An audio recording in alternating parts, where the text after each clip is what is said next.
Hi friends, welcome to Nandini cooking channel. இன்னைக்கு நம்ம சேனல்ல பார்க்க போறது உருளைக்கிழங்கு வறுவல் தான் பார்க்க போறோம். எப்படி ரொம்ப ஈஸியாவும் டேஸ்டாவும் செய்யறது அப்படினு தான் பார்க்க போறோம்.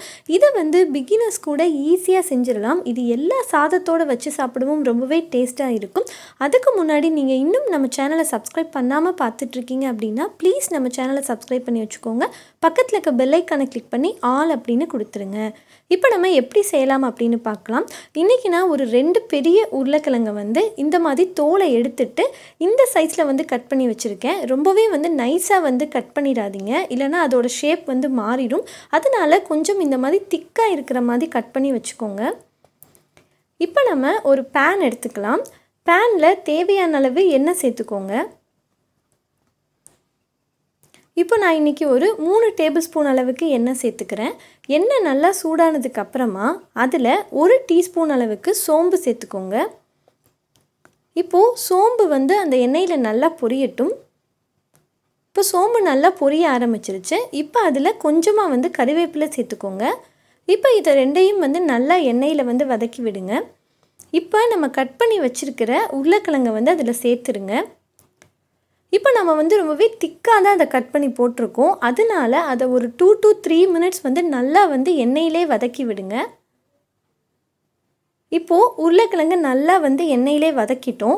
அடுத்து நம்ம இதை கொஞ்ச நேரம் மூடி போட்டு வேக வைக்கணும். ஏன்னா நம்ம மசால் சேர்க்கறதுக்கு முன்னாடியே உருளைக்கிழங்கு முக்கால்வாசியாவது வெந்திருக்கணும்.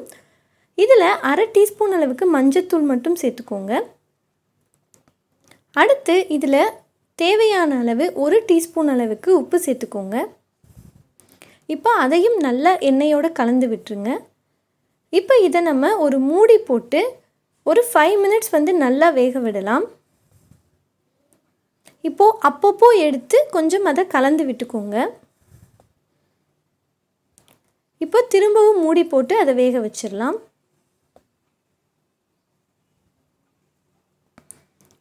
இப்போது ஒரு 5 மினிட்ஸ் ஆயிடுச்சு. இப்போ ஓப்பன் பண்ணி பார்த்தோன்னா ஓரளவுக்கு உருளைக்கிழங்கு நல்லாவே வெந்துருச்சு. இப்போ உங்களுக்கு பார்த்தாலே தெரியும். இப்போ இதில் நம்ம மசாலாக்கள்லாம் சேர்த்துடலாம். இதில் 1/2 டீஸ்பூன் அளவுக்கு மல்லித்தூள் சேர்த்துக்கோங்க.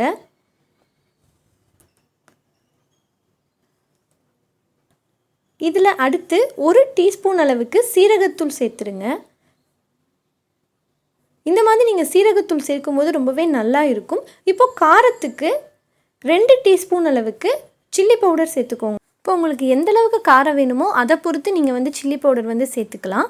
இப்போது இந்த மசாலாக்கள் எல்லாத்தையுமே உருளைக்கிழங்குல நல்லா படுற மாதிரி இந்த மாதிரி வதக்கி விட்டுக்கோங்க. இப்போது நல்லா நம்ம எண்ணெயிலே அதை நல்லா கலந்து விட்டுட்டோம். இப்போது இதில் கடைசியாக மிளகுத்தூள் சேர்க்கணும். 1/2 டீஸ்பூன் அளவுக்கு மிளகுத்தூள் சேர்த்துக்கோங்க. இந்த மாதிரி நம்ம மிளகுத்தூள், சீரகத்தூள், மல்லித்தூள், மிளகாய்த்தூள் இந்த மாதிரி சேர்க்கும்போது நமக்கு எல்லா மசாலாவுமே உருளைக்கிழங்குல நல்லா இறங்கி ரொம்பவே டேஸ்ட்டாக இருக்கும்.